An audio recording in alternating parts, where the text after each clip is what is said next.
জঙ্গি হামলায় উত্তপ্ত কাশ্মীর। জঙ্গিদের গুলিতে ঝাঁঝরা হয়ে গিয়েছে বেশ কিছু পর্যটকেরা, যার মধ্যে রয়েছে বাঙালি পর্যটকেরাও। ঠিক তেমনি কাশ্মীরের ভূস্বর্গে আনন্দ নিতে গিয়েছিলেন নদিয়ার শান্তিপুরের দুই দম্পতি লক্ষণ কুণ্ডু এবং হাসি কুণ্ডু, তাপস দাস ও ববিতা দাস। কাশ্মীরের পেহেলগাঁওতে কিছুদিন আগেই হয় জঙ্গি হামলা।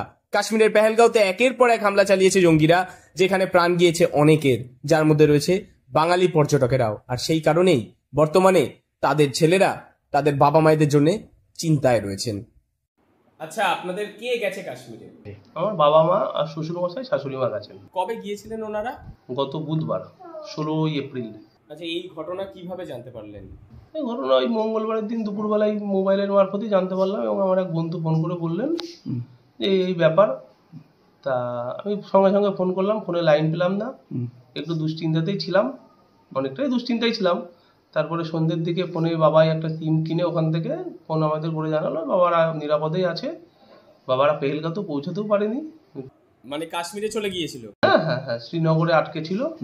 শ্রীনগরে ধসের, তারা দুদিন আগে ধসের জন্য আটকে ছিল দুদিন। শ্রীনগরে আটকে ছিল, এখন বাড়ি চলে আসছে, নিরাপদে আছে, এখন আর কোনো প্রবলেম নেই। ইতিমধ্যেই জঙ্গি দমনে নেমে পড়েছে ভারতীয় সেনাবাহিনী, চলছে লড়াই। তার কিছুটা দূরেই ছিলেন লক্ষণ কুণ্ডু, তাপস দাসেরা। তারা পেহেলগাঁওর উদ্দেশ্যে রওনাও দিয়েছিলেন, কিন্তু রাস্তায় ধস নামার কারণে অনেকটা দেরি হয়ে যায় তাদের। ঠিক তখনই শুরু হয় এই জঙ্গি হামলা। কিছুক্ষণ পরেই খবরে ছড়িয়ে পড়ে সেই ভয়ঙ্কর ঘটনার দৃশ্য। এরপর এই পরিবারের তরফে একাধিকবার তাদের সঙ্গে যোগাযোগ করার চেষ্টা করা হয়, কিন্তু তাদের ফোন সুইচ অফ ছিল। চরম আতঙ্কিত হয়ে পড়েন শান্তিপুরের এই দুই দম্পতির পরিবার। তারা বুঝে উঠতে পারছিল না তাদের পরিবারের সদস্যরা এখন কি পরিস্থিতিতে রয়েছে। তবে পরে জানা যায় লক্ষণ কুণ্ডু সেখানকার একটি দোকান থেকে নতুন সিম নিয়ে বাড়িতে ফোন করে এবং নিজেরা সুরক্ষিত আছেন সেই কথা জানান। বাড়িতে জানানোর পর কিছুটা সাময়িকভাবে স্বস্তি পায় পরিবারের লোকেজন। সেই ভয়ঙ্কর ঘটনার কথা তুলে ধরলেন তার পরিবারের অন্যান্য সদস্যরা। কে কে গেছে? আমার শ্বশুর শাশুড়ি, বাবা মা। কতদিন আগে গেছিল? গেছে আগের বুধবারে গেছে। আচ্ছা, কখন শুনলেন যে এই ঘটনা ঘটেছে? কিভাবে শুনলেন? আমরা শুনলাম মঙ্গলবারের দিন শুনলাম। কি শুনলেন? যে এরকম যেখানে মানে বিয়ে হয়েছে, গোলাগুলি হয়েছে, দুষ্কৃতীর হামলা হয়েছে।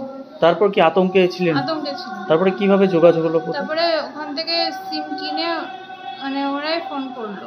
আপনারা কি যোগাযোগ করার চেষ্টা করছিলেন? যোগাযোগ করার চেষ্টা করেছি, ফোন মানে পাইনি, সুইচ অফ ছিল। তখন কি আতঙ্ক আরো বেড়ে গেছিল? আতঙ্ক আরো বেড়ে গেছিল। পরিবারের সদস্যদের দাবি, যেখানে কাশ্মীরের সৌন্দর্য দেখতে সারা ভারতবর্ষের পর্যটকেরা উপস্থিত হয়, সেখানে নিরাপত্তাহীনতায় এই ধরনের ঘটনা কিছুতেই মেনে নেওয়া যায় না। সরকারের উচিত আরো সচেতন হওয়া এবং আরো প্রোটেকশন বাড়ানো, এবং যে ঘটনা ঘটেছে তার উপযুক্ত ব্যবস্থা গ্রহণ করা। পরিবার জানিয়েছে ওই দুই দম্পতি বর্তমানে নিরাপত্তায় রয়েছেন এবং তারা দিল্লির উদ্দেশ্যে রওনা দিয়ে দিয়েছিলেন। পাশাপাশি ফোনের মাধ্যমে লক্ষণ কুণ্ডুর সঙ্গে কথা বলতে জানতে পারা যায় তারাও যথেষ্ট আতঙ্কে ছিলেন।